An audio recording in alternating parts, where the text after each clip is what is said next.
Hare Krishna. So today we'll be reading from chapter 29th, again continuing yesterday's, the Rasa introduction chapter from Krishna book. Just begin. ओम अज्ञानतिमिरन्दस्य ज्ञानाञ्जनशलाकया चक्षुरुन्मीलितं येन तस्मै श्रीगुरवे नमः। नमो विष्णुपदाय कृष्णपृष्ठाय भक्तिवेदान्तस्वामिनित्यानन्दे नमस्ते सारस्वते गौरवाणि प्रचारिणे निर्विशेषशून्यवादिभाषादिस्तारिणे जय श्री कृष्ण चैतन्य प्रभु नित्यानंद श्री अद्वैत गदाधर श्रीवासादि गौरभक्तवृंद। हरे Krishna Krishna Krishna Hare Hare Hare Ram Hare Hare.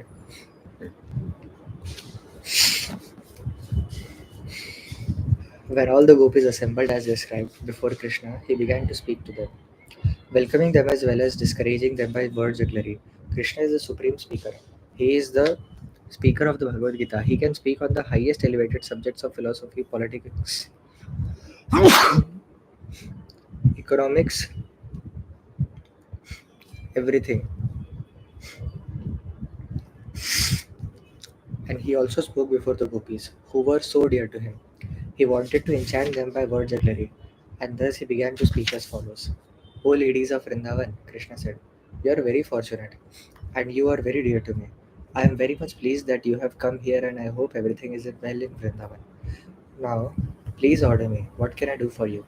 What is the purpose of your coming here in the dead of night? Kindly take your seats and let me know what I can do for you. The gopis had come to Krishna to enjoy his company, to dance with him, embrace him, and kiss him. And when Krishna began to receive them very officially, showing all kinds of etiquette, they were surprised. He was treating them like ordinary society women. Therefore, they began to smile among themselves, and though they very eagerly listened to Krishna talk in that way, they were surprised. Then Krishna began to instruct them. My dear friends, you must know that it is now dead of the night and the forest is very dangerous. At this time, all the ferocious jungle animals, the tigers, bears, jackals, and wolves are prowling in the forest. Therefore, it is very dangerous for you. You cannot select a secure place now. Everywhere you go, you will find that all these animals are loitering to find their prey. I think, therefore, that you are taking a great risk in coming here in the dead of night. Please turn back immediately without delay. When he saw that they continued to smile, he said, I very much appreciate your bodily features. All of you have nice, very thin waists. All of the gopis who were there exquisitely beautiful. They were described by the word Sumadhyama. The standard of beauty of women is said to be Sumadhyama, when the middle portion of the body is slender. Krishna wanted to impress on them that they were not old enough to take care of themselves. Actually, they required protection. It was not very wise for them to come in the dead of night to Krishna. Krishna also indicated that he was young and that they were young girls. It does not look very well for young girls and boys to remain together in the dead of night. After hearing this advice, the gopis did not seem very happy. Therefore, Krishna began to stress the point in a different way. My dear friends, I can understand that you have left your homes without the permission of your guardians. Therefore, I think your mothers, your fathers, your elders, brothers, and even your sons, and what to speak of your husbands, must be very anxious to find you.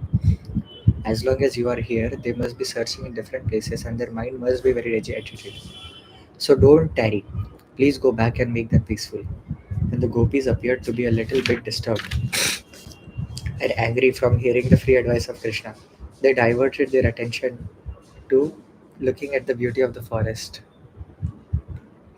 At that time, the whole forest was illumined by the bright shining of the moon, and the air was blowing very silently over the blooming flowers, and the green leaves of trees were moving in the breeze. Krishna took the opportunity of their looking at the forest to advise them. I think you have come out to see the beautiful Vrindavan forest in this night, he said, but you must now be satisfied. So return to your homes without delay. I understand that you are all very chaste women. So now that you have seen the beautiful atmosphere of the Vrindavan forest, please return home and engage in their faithful service of your respective husbands.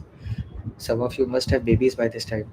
Although you are very young, you must have left your small babies at home, and they must be crying. Please immediately go back home and just feed them with your breast milk. I can also understand that you have very great affection for me, and out of that transcendental affection, you have come here, hearing my hearing my playing on the flute. Your feelings of love and affection for me are very appropriate because I am the supreme personality of Godhead. All living creatures are my parts and parcels, and naturally they are affectionate to me.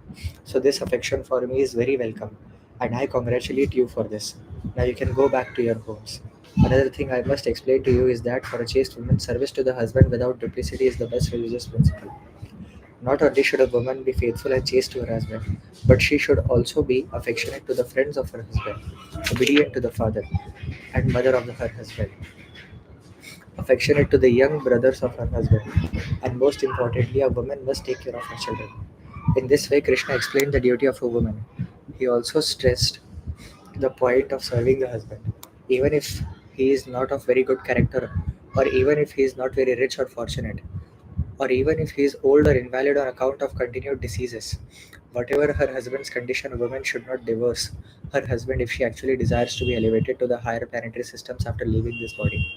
Besides that, it is considered abominable in the society if a woman is unfaithful and goes searching for another man.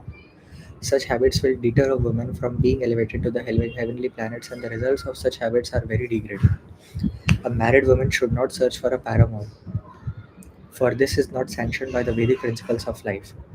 If you think that you are very much attached to me and you want my association, I advise you not to personally try to enjoy me. It is better for you to go home. Simply talk about me and think of me, and by this process of constantly remembering me and chanting my names, you will surely be elevated to the spiritual platform. There is no need to stand near me. Please go back home. The instruction given herein by Supreme Personality of Godhead or to the gopis was not at all sarcastic.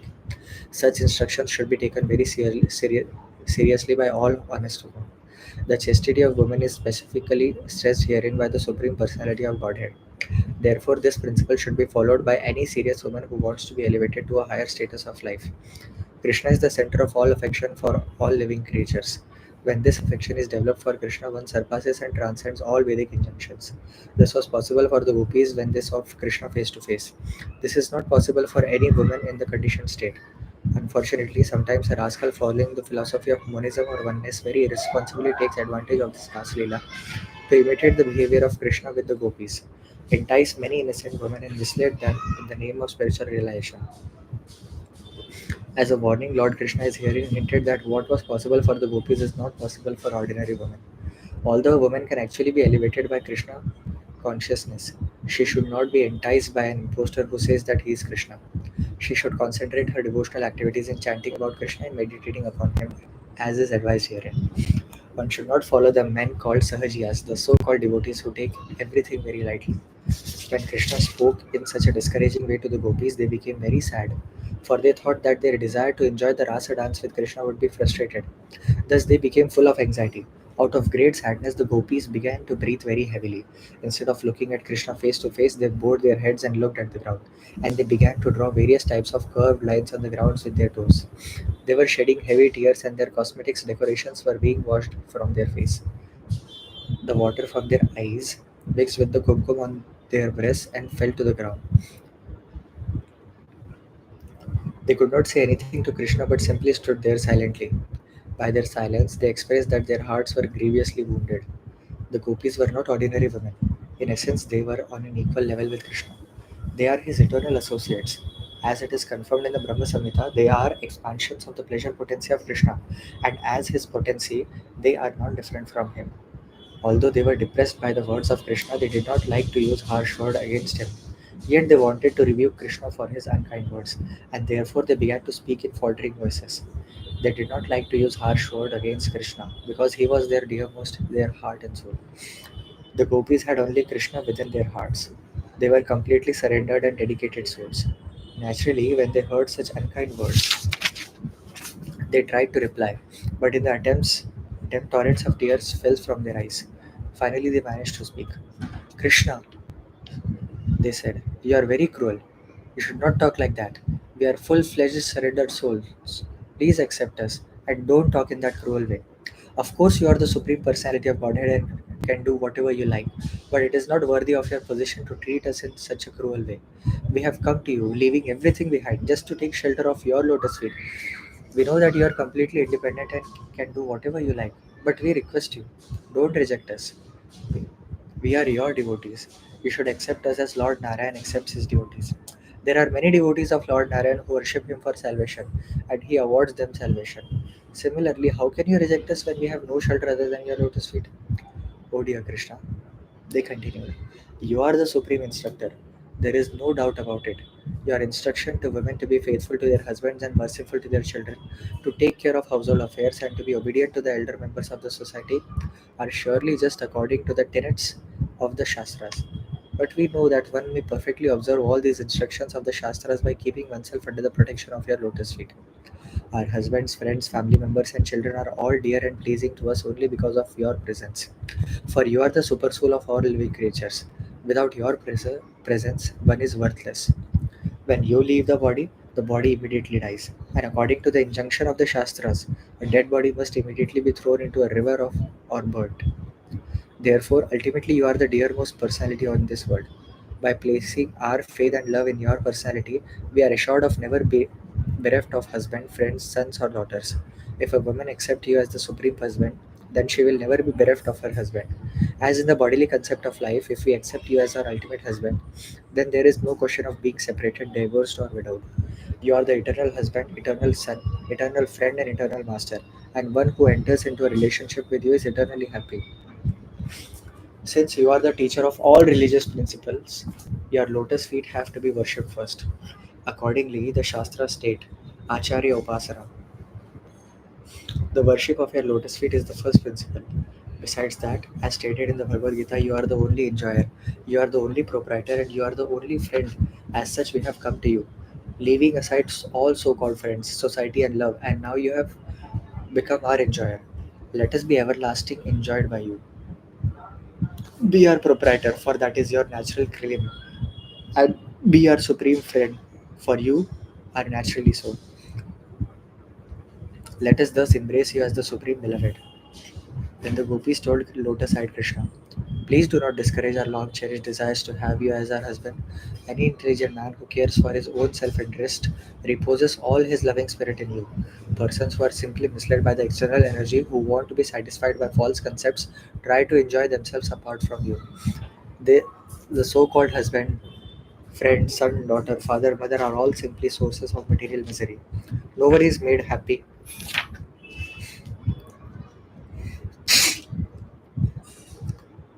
in this material world by having a so-called father, mother, husband, son, daughter, and friend.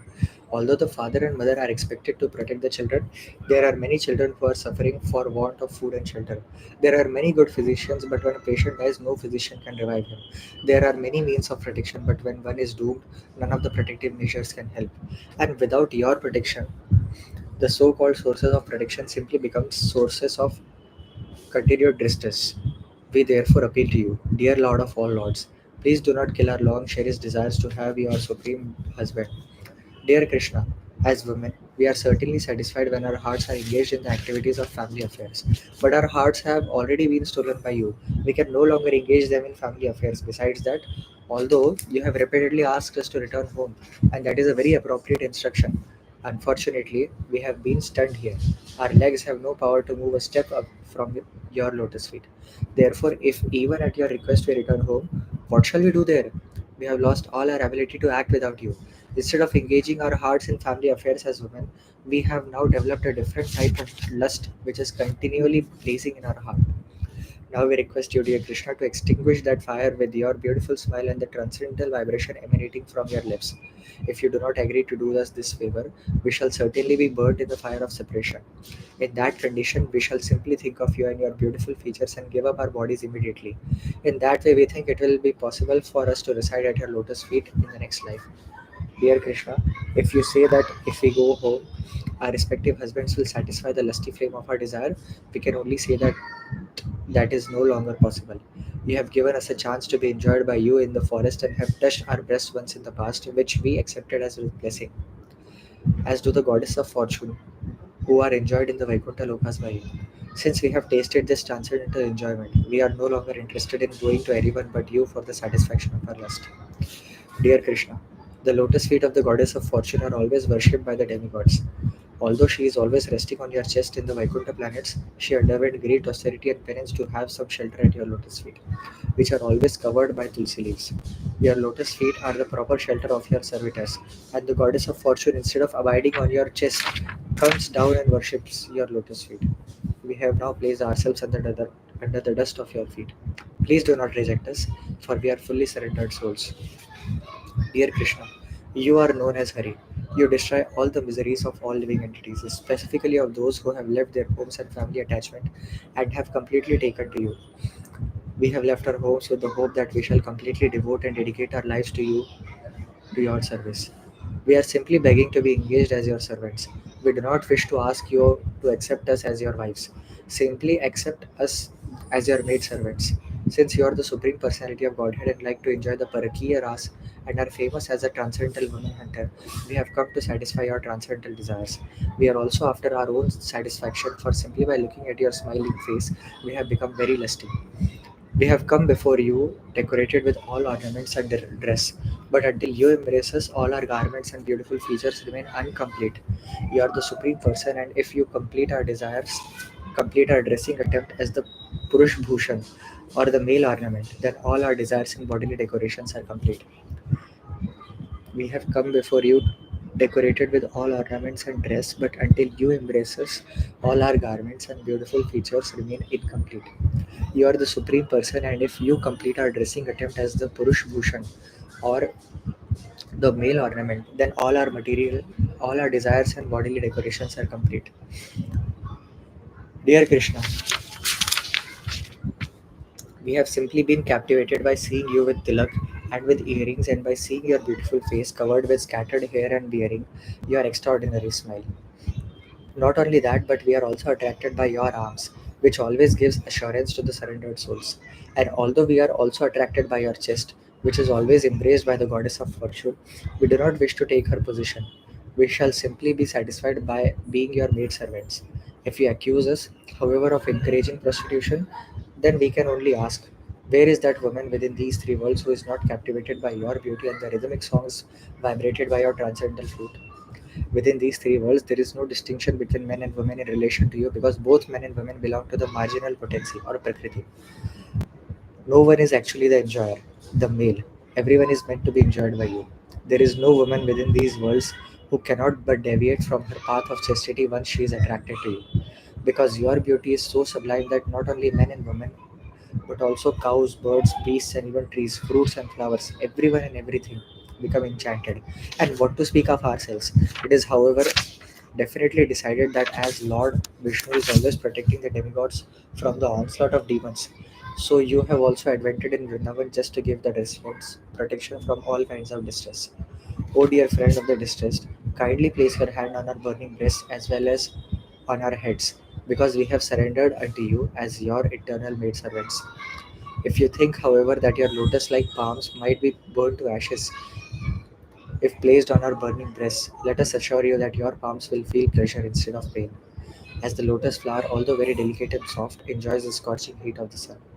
Upon hearing the anxious plea of the gopis, the Supreme Personality of Godhead smiled, and being very kind to the gopis, the Lord, although self sufficient, began to embrace them and kiss them as they desired. When Krishna, smiling, looked at the faces of the gopis, the beauty of their faces became 100 times enhanced. When he was enjoying them in their midst, he appeared just like the full moon surrounded by millions of shining stars. The Supreme Personality of Godhead, surrounded by hundreds of gopis and decorated with a flower garland of many colors, began to wander within the Vrindavan forest, sometimes singing to himself and sometimes singing with the gopis. In this way, the Lord and the gopis reached the cool, sandy bank of the Yamuna, where there were lilies and where there were lilies and lotus flowers. In such a transcendental atmosphere, the gopis and Krishna began to enjoy one another. While they were walking on the bank of the Yamuna, Krishna would sometimes put his arms around a gopi's head, braced or best, pinching one another and joking and looking at one another. They enjoyed. When Krishna touched the bodies of the gopis, their lust to embrace him increased. They all enjoyed these pastimes. Thus, the gopis were blessed with all mercy by the Supreme Personality of Godhead, for they enjoyed his company without a tinge of mundane sex life. The gopis, however, soon began to feel very proud, thinking themselves to be the most fortunate women in the universe due to being favored by the company of Krishna, Lord Krishna, who is known as Keshav, could immediately understand their pride caused by their great fortune of enjoying him personally, and in order to show them his causeless mercy and to curb their false pride, he immediately disappeared from the scene, exhibiting his opulence of renunciation. The Supreme Personality of Godhead is always full with six kinds of opulences, and this is an instance of the opulence of renunciation. This renunciation confirms Krishna's total non attachment. He is always self sufficient and is not dependent on anything. This is the platform on which his transcendental pastimes are enacted. Thus ends the Bhaktivedanta purport of the 29th chapter of Krishna, the Rasa dance. Introduction. Hare Krishna. Srila Prabhupada ki Jai.